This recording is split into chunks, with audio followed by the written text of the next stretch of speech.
Hello pharma student, कैसे हैं आप सब? बढ़िया मजे में। चलिए, जैसा आप लोग को पता है दोस्तों, हम लोग पढ़े थे diploma in pharmacy second year का सब्जेक्ट हॉस्पिटल फार्मेसी। और हॉस्पिटल फार्मेसी दोस्तों हमने पिछली क्लास में चैप्टर नंबर 10 को स्टार्ट किया था, जिसका हमने थर्ड पार्ट कंप्लीट कर लिया है। आज के लेक्चर में दोस्तों बात करेंगे इसके फोर्थ पार्ट। और आज के लेक्चर में दोस्तों इस टॉपिक को हम कंप्लीट करेंगे, हमारे जो चैप्टर होगा कंप्लीट हो जाएगा।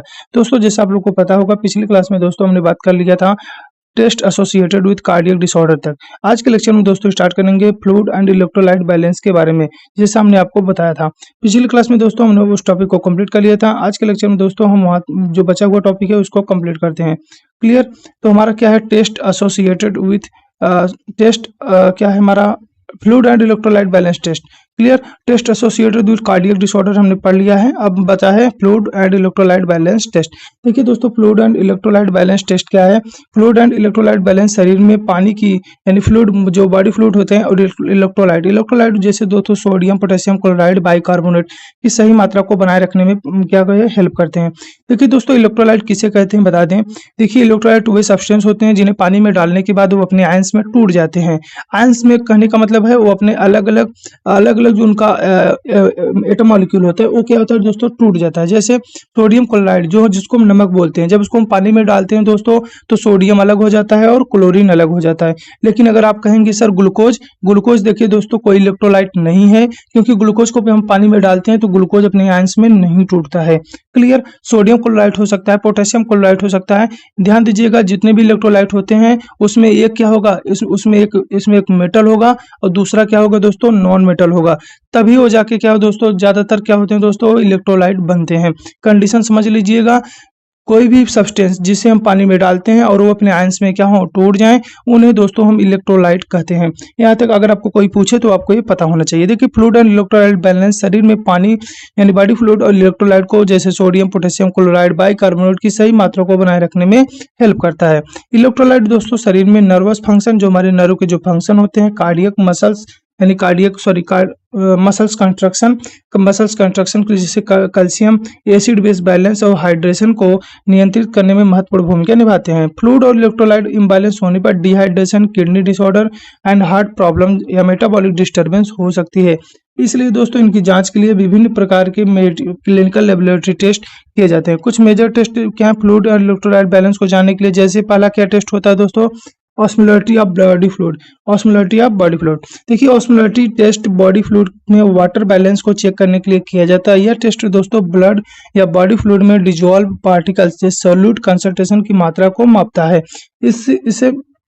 इसकी मदद से शरीर में फ्लूइड बैलेंस और हाइड्रेशन स्टेटस का पता लगाया जाता है। किसका दोस्तों, हाइड्रेशन का, यानी आपकी बॉडी हाइड्रेटेड है कि नहीं है, इस स्टेटस को दोस्तों इसमें पता लगाया जाता है। नॉर्मल रेंज की बात करें 275 से लेकर 300 मिली ऑस्मोलीटर पर केजी हो सकता है।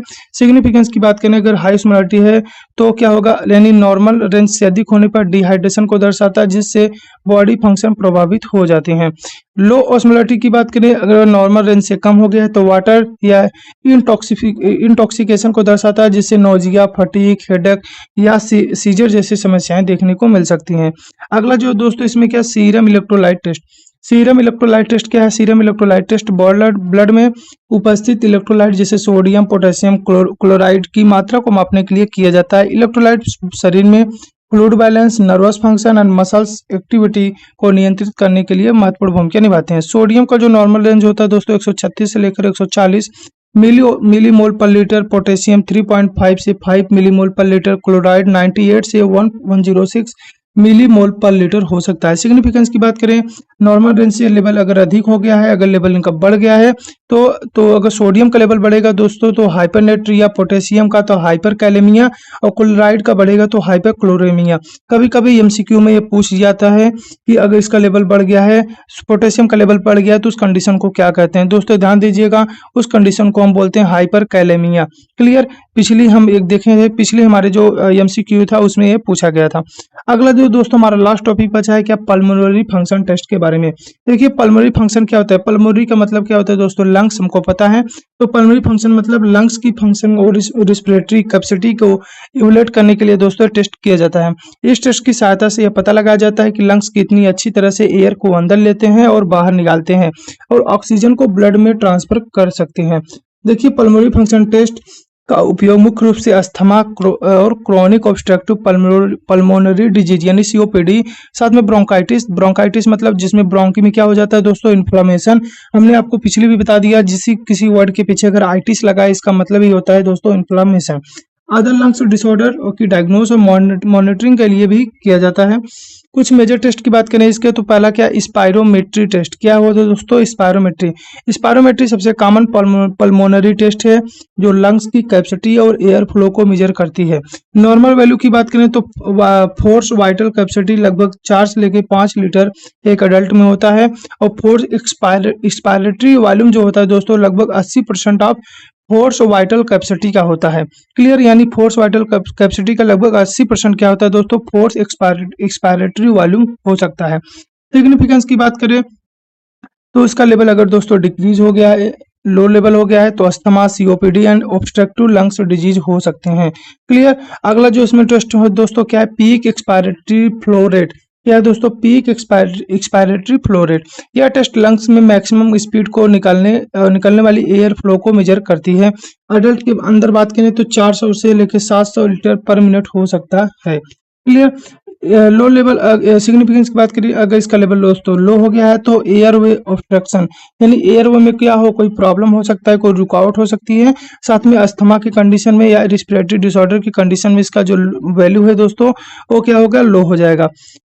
टाइप्स ऑफ पैरामीटर की बात करें, जिस आपको पता होगा, आपने अगर रिस्पिरेटरी सिस्टम पढ़ा है तो वहाँ पे आपने पढ़े होंगे टाइडल वॉल्यूम। टाइडल वॉल्यूम क्या होता है, नॉर्मल ब्रीथिंग के दौरान इनहेल कितना आप अंदर अमाउंट में आप क्या है एयर ले रहे हैं और कितनी एयर क्या आप बाहर निकाल रहे हैं, इसकी मात्रा को क्या कहते हैं दोस्तों, टाइडल वॉल्यूम।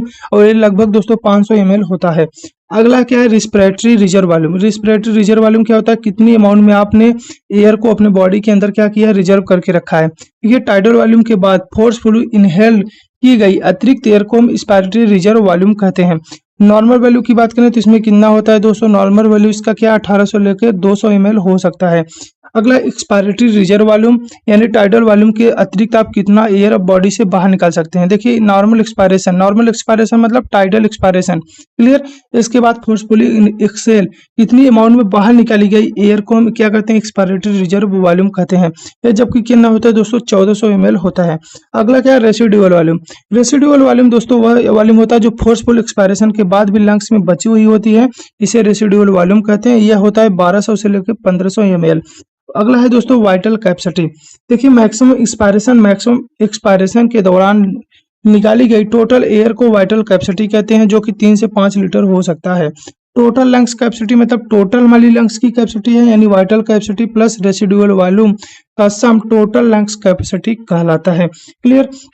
दोस्तों कुछ वॉल्यूम कुछ कैपेसिटी थे। इसके साथ ही दोस्तों हमने अपना चैप्टर कंप्लीट कर लिया है।